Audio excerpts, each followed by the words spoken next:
our guest speaker for our Pro-Life Week this week.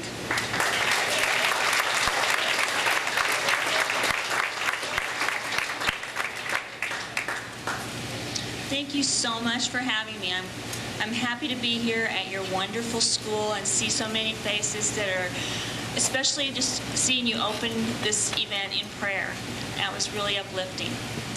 I'm going to begin by quoting a Bible verse, 1 John 1:9.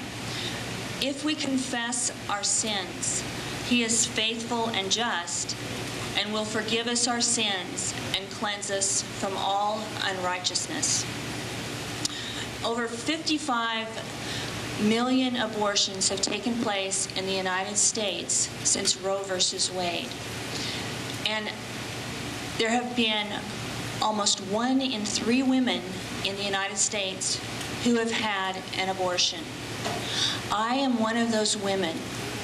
And as a Priests for Life, Silent No More spokesperson, I want you to know that with all my heart, I regret my abortion. Today, I am married. My husband and I have been married for 31 years. I'm the mother of 7 children, and I'm very grateful for that role as a mother and within the family. But today, I'm going to share with you the worst sin that I ever committed. When I was 16 years old, I met Steven Tyler of the rock group Aerosmith and former American Idol judge at a concert in Portland, Oregon. And we began a relationship that ended in a horrific late-term saline abortion. I never expected to speak publicly about my relationship with Steven, and I certainly never expected for anyone to know about my abortion. That was a part of my life that I had planned to leave in the silence of the confessional. When my husband and I married, I told him about my relationship with Steven because I felt that was something he needed to know before he made a lifetime commitment to marriage. But together, we made the decision not to tell our children. So my 6 sons and my daughter did not know that I had ever met Steven, and they did not know that I had had an abortion. Steven wrote about our relationship in his first book, Walk This Way. But in that book, which he published many years ago, he didn't use my name. He used a pseudonym for me. So I had the option to just remain silent. No one would ever know it was me he was writing about. And I didn't want my children to be hurt by this sad part of my background. So I just remained quiet. I didn't tell anyone. After Steven became an American Idol judge, he published a new book. And in that book, he mentioned me again. And this time, in the back of the book, my name was given among the credits. And right before the book was published, Star Magazine ran an article on Steven, American Idol, and his new book. And in it, they published our photograph. And they gave my name, and they wrote about my abortion. And my oldest son read about it on the internet. And he recognized his mother, and my husband got a phone call. I had to give my first Silent No More talk at home in my living room with my children. And I can tell you that we shed a lot of tears that night.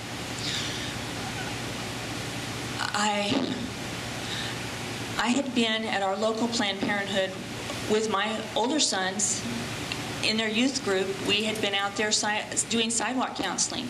So they would never have dreamed or guessed that I might have been a woman who had had an abortion years before. And it was something that really grieved them to hear. When I told them that I had met Steven and that I had lived with him, they were just aghast in disbelief. I don't know if you can imagine if you were to hear something like that from a close family member, but I can tell you they were shocked. But I was surprised by their maturity that night. You know, we cried a little bit. One of my sons was a high school senior that year, and he was a wrestler, played football. He was about 6'2", red hair, and when that talk was done, he got up and he came over and he threw his arms around me. He gave me a hug so big, he almost lifted me off the floor. And he said, "Mom, I want you to know I love you and I forgive you." And then he stopped and he looked at me and he said, "And I'm sorry about the prom." And I looked at him and I was kind of surprised because, that was the week of his senior prom. And we had had a few arguments about his prom night. It went something like this. He thought that he should stay out later, and we thought that he should come in earlier. We thought he should have a curfew, and he thought he didn't need one. And he had been very angry. But after he had heard my story, he regretted his anger. And he said, "Mom, I understand now that you and Dad love me, and that's why you want to know what time I'm coming home." So, we made it through that night, and I got a phone call within a few weeks of having my story made public from from an area in Phoenix where a woman at a women's health center wanted me to come and speak, and she asked would I come and do a gala for them. I made the decision that if I had to tell my children about this past, I was going to find the courage to get up and speak out in a forceful way in support of life and against abortion. I want you to know that abortion is a choice that hurts women. It's a choice that leaves a trail of victims. It takes the life of an innocent baby and it leaves mothers and fathers wounded and grieving for that loss. A lot of times people first want to know, how in the world does a 16-year-old girl end up backstage at a concert and going home with a rock star? I mean, how does that even happen? And I can tell you that my story really begins with the breakdown of our family. When I was growing up, I didn't know that I had a daddy. My dad abandoned us when we were just toddlers. And I can remember the first time he visited that I can remember, he came to the front door and he stood there and the light was shining behind him. It was something out of a movie. And he had a puppy with him. I hadn't seen him in so long, and he was so handsome, and he stayed the whole day and just played with us. And at the end of the day, he said, "I need to go buy a pack of cigarettes." But he didn't come back. I don't remember how long it was before I ever saw him again, but it was a long time. My mother and father divorced, and after they divorced, my mother was still an ideal mother. It might be hard for you to believe that, but she was a school teacher, and she took us to church. She taught us to read our Bible and pray. At that time, we went to a little church. It was an evangelical United Brethren church, and my mother was a woman of faith. But after a few years went by, she made the decision to remarry. And the man she married was an atheist and an alcoholic. And our life changed. Eventually, they divorced. And the next time, she didn't even bother getting married. And she made a decision at that point that changed our life in a dramatic way. She made the decision to stop attending church. She just one day didn't take us back ever again. It's hard to understand how one simple choice can change your life so much, so fast. But I can tell you that our family made a complete change at that moment. That was about the time I was 15 years old. My mother was living with a man. The message to me was, well, marriage is optional, but it doesn't really matter that much if you get married or not. And that's when I met a young woman who had access to backstage parties. She told me, "If you want to come along to the Aerosmith concert, I'll take you backstage and you can meet the band." I can tell you I did not have to think very hard about whether or not I wanted to go with her. I had heard Stephen's song, "Dream On the radio. I had his album, I saw his picture. He was a lot younger then, so was I. And I remember thinking, I just idolized him. I was mesmerized by that rock and roll culture. I thought it was just a whole lot better than anything I had lived through within the family. And I went to the concert that night hoping that I would meet Stephen. And I met him. We met, and it was like my whole world just came to a stop. And everything just, I couldn't think.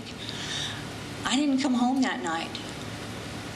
But you know what? Nobody asked where I was.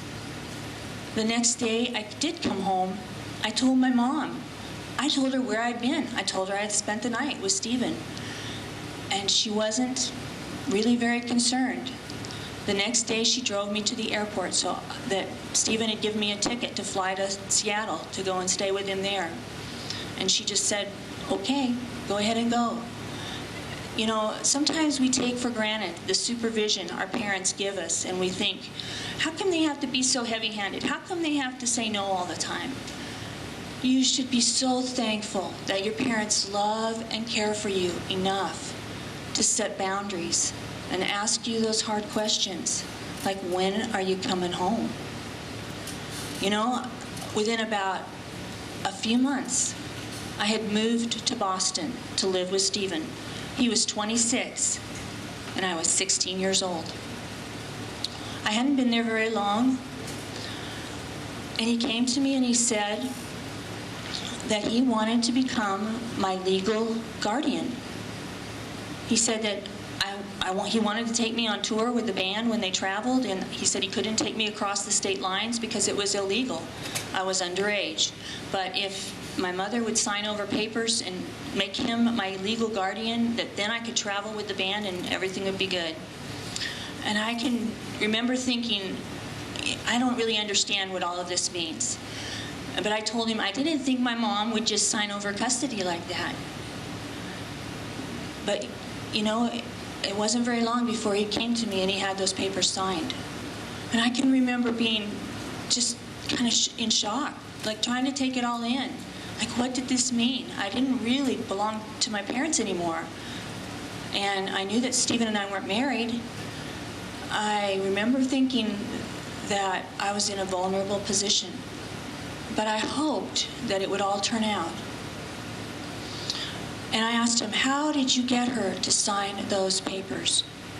And he said, I told her that I needed them for you to go to school. But I didn't go to school. I had dropped out and I started touring with Stephen. We got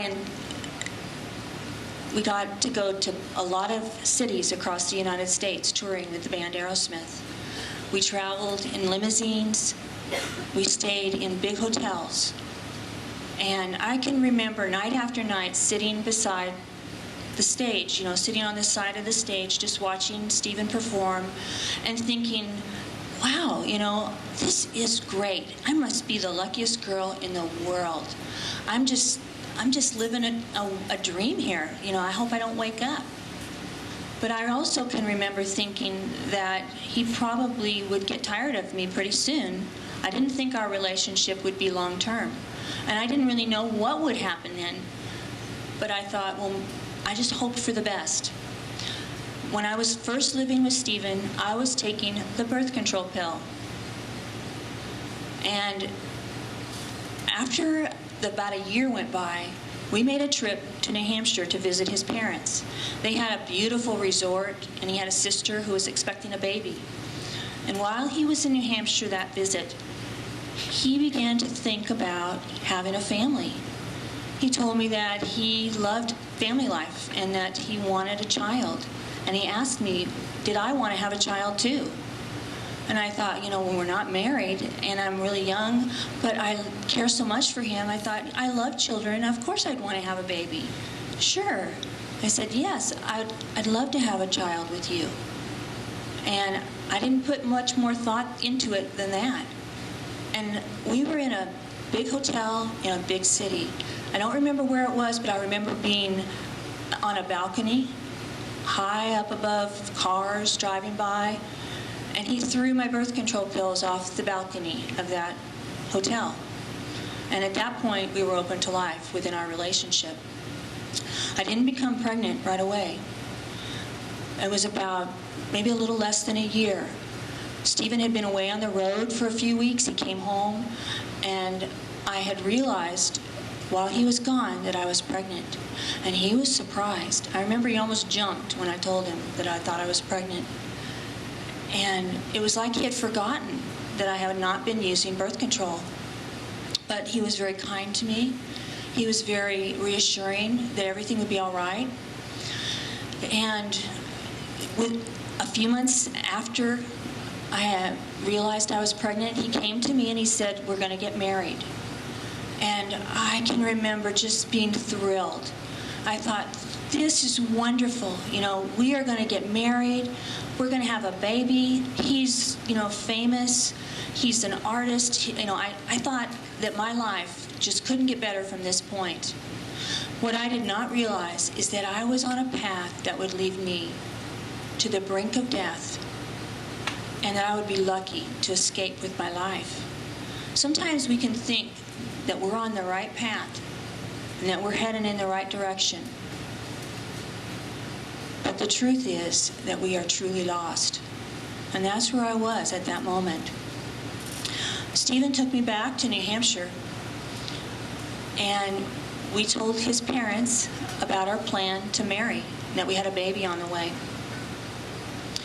And they did not receive the news very well. His mother, she was like one of the sweetest people you could ever hope to meet. I really loved her. And she thought that we were going to have a hard time. She thought we were going to have difficulties, but that we would just have to get through it. Just have to face it and whatever, make it together. But his father was, he had a lot of reservations, and he spoke to us about his, this was something that he did not feel he could support. When we left their house that night, I could see that Stephen had had a change of heart.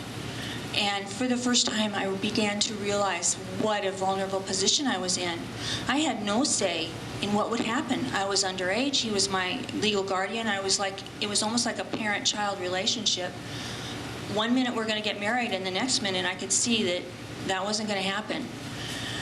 We went back to our apartment, and Stephen made the decision to take his next tour and leave me there by myself. He said that I was too far along in my pregnancy and that I should stay there at the apartment. I was about 17 years old. I had dropped out of high school. I was at least 5 months pregnant, but I don't really know how far along I was because Stephen had not allowed me to see a doctor. He did not want me to go to a doctor and have them ask me the question of who's the father of this baby. I had no money. I had no car. I had no driver's license. I could not leave that apartment. There was food in the house when Stephen left, but after a few weeks, the food began to run low. And he would call me every night and ask how I was doing. And I told him at one point, I need to go grocery shopping because I was living on milk. I was 5 months pregnant and I had nothing but milk in the house. And he said that the next day he would send Ray Tavano to that apartment to take me grocery shopping. And I can remember thinking, great, I'm going to get out of the apartment. I'm going to get to go do something tomorrow. I'm going to go to the grocery store. I got up early the next morning and I sat by the window and I waited for Ray to arrive. I can remember seeing him walk up the stairs to that apartment, and I can remember letting him in. I woke up in a fire after Ray was let into that apartment. We didn't go to the grocery store and Ray was gone. And I woke up and there was nothing but smoke everywhere. I couldn't breathe. I couldn't see my hand in front of my face. I stood up. I had been laying on a sofa near the front door, and I tripped over a coffee table that was right in front of the sofa. And I fell on the floor, and on the floor there was air about 2 feet high.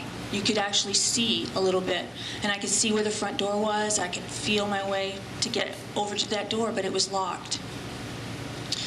There were lots of locks on that door because Stephen usually kept drugs in the apartment, and he didn't want to have anybody break in. There were deadbolt locks, but there was also a bar that extended from the door down to the floor. And that bar would normally just slip out of the way, but it was jammed and I couldn't move it. So I knew that I only had a few minutes of air, and I had to get out of that apartment. I began crawling toward the back stairway that led down into a kitchen. And in that kitchen, there was another outside exit if I could get down those stairs. When I got to the stairs, that was where the flames and the smoke were coming from. And I grabbed the railing of the stairway and I burned my hand on it. And I realized that I wasn't going to get down those stairs and I wasn't going to get out of that apartment. But I had seen a commercial on television. It said, if you're ever in a fire and you can't get out, take refuge in a fireplace and open the flue. Most people who die in fires die of smoke inhalation.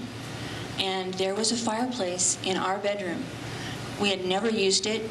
It was white marble, and I crawled there. I fell down on that marble floor, and I looked up, and the flue was already open, and the smoke was just billowing up that chimney. But I was about to fall unconscious. I knew that I was near death. I was choking. I hadn't had any air. And I was frightened. I was so frightened because I felt that I deserved to go to hell. I had committed so many grave sins, and I knew it. And I feared what God would say to me. I was about to die in a fire, but my fear was that I would pass from this world into a fire that would never end. And I was terrified. But you know, hanging over that fireplace was a picture of Jesus. Here's a picture you have here in your cafeteria. I had a picture of Jesus over that fireplace. It had belonged to my grandmother. It was a picture of Jesus as a child, and it was called The Light of the World. It was painted by Charles Chambers. My grandmother had been a school teacher. She had been my first grade teacher. And when she taught school, even public schools were allowed to have pictures of Jesus in the room. Over the years, they changed the laws, and they made the teachers take the pictures of Jesus down. And my grandmother had taken hers home when she retired. The principal told her, just take it home. We can't have it here at the school anymore, Helen. And I can remember I always loved looking at that picture. And when she died, she gave me the picture. And I had taken it with me to Boston. And I had hung it over that fireplace.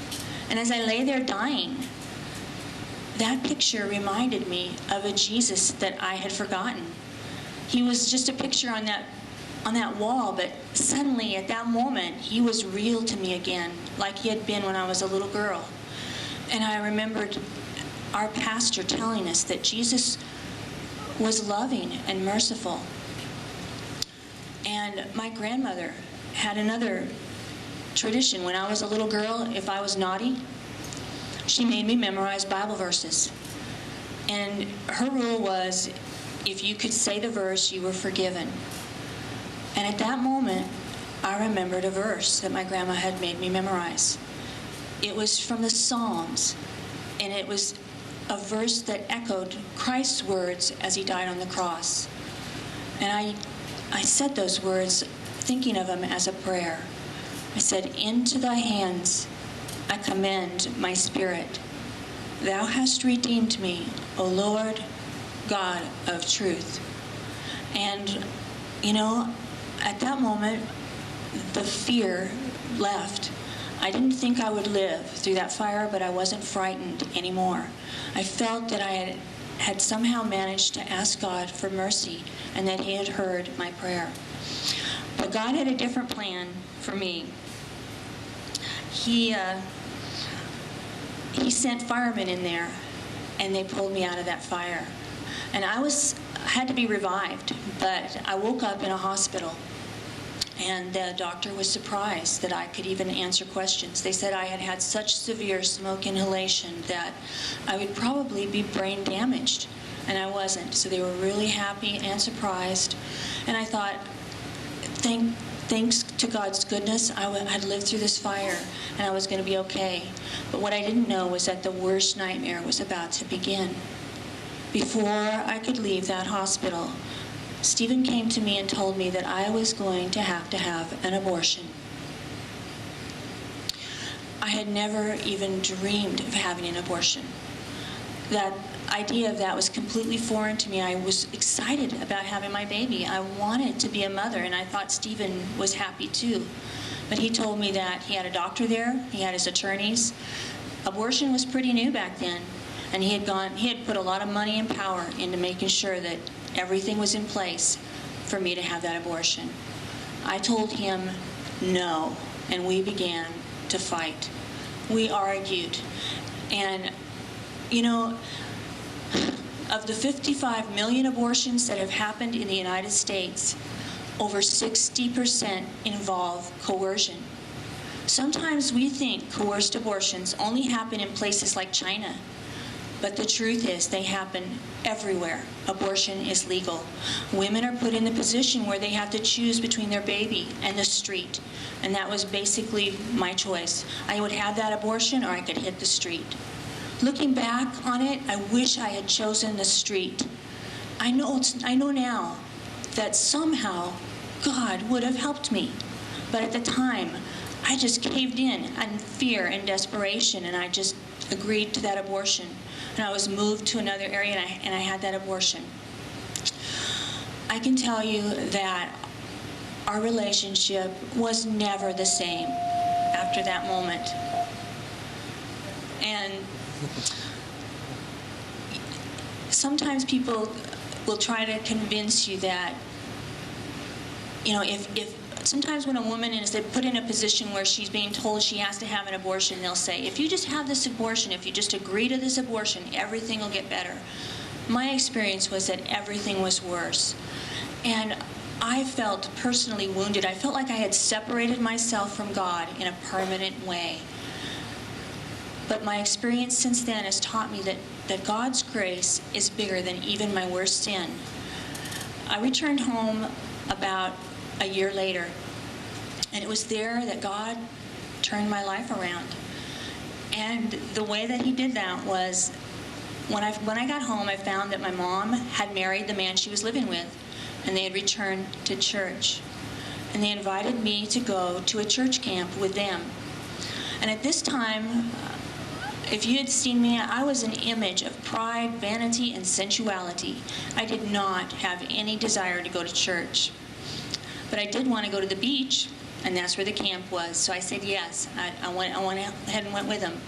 And that was where I met young people who were Christians. Young people kind of like you. And they were so different than the people I had met in the rock and roll culture. They prayed together, and they read their Bibles together, and they sang hymns together. And I can remember one night we were on the beach and we were singing, and there was this huge bonfire, and we had like food, and I had so much joy in my heart. I hadn't experienced that for so long that I remember thinking, I don't ever want to lose what these kids have. I want what they have. I want Jesus in my life. And I asked Jesus into my heart. And, you know, I came home, and the first thing I had to do, I had to make a lot of changes. I had to change my friends. I had to start going to church. I became baptized. And I started just going to church and listening to what the pastor had to say. I became a completely new person. Someone that was so different. The old Julia was just like it was like she had never ever been.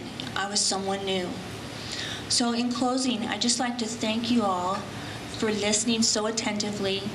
And I always like to say to someone, if you know someone in your life who has had an abortion, I would encourage you to remind them that God is loving and forgiving, and that they should begin to make the path back to God on their knees, asking for forgiveness, and then trusting humbly and that he will forgive them and help them.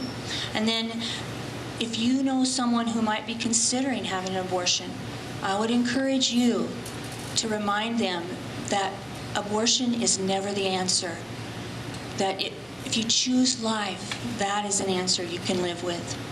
So thank you very much. God bless.